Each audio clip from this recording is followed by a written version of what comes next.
before. How pivotal was this in helping the British forces to win the Falklands War? Sure. Well, I mean, it was a critical battle.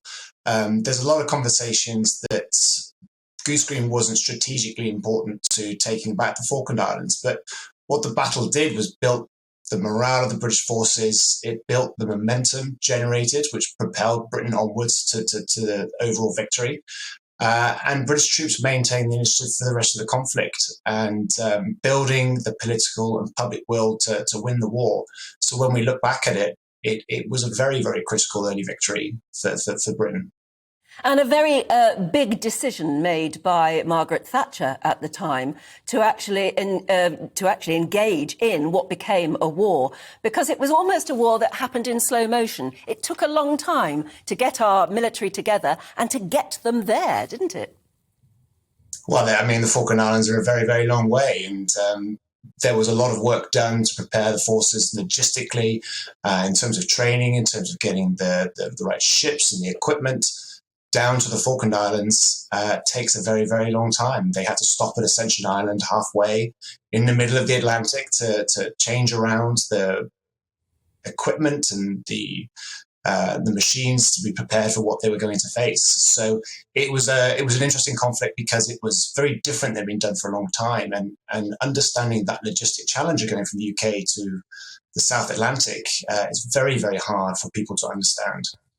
And it's amazing as well, because it is only 40 years ago, but communications were entirely different. It took a very long time to get reporters' reports, video reports and sound reports, back from the islands.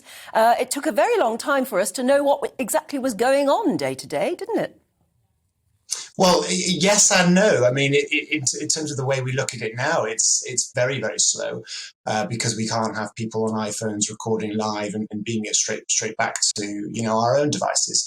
But at the same time, there were issues with some of the broadcast and some of the journalists attending who let slip a few secrets about what Britain was doing. I think Goose Green is a good example about how the BBC broadcast that an attack was imminent, and fortunately, the Argentinians thought that was a ruse. They didn't believe it, whereas the commanders actually on at Goose Green, the Argentinian commanders, did think it was a risk and prepared for it. So there's another incident as well where the journalists reported that some of the bombs weren't going off because they were dropping them too low, and so the Argentinian Air Force changed their bombs and missiles to be able to detonate at a much lower altitude. So it was an interesting war because while it seems slow to us now in the way the press would share the information, actually they made a number of errors, not realizing that they were giving information directly to the enemy without realizing, because their broadcasts were being heard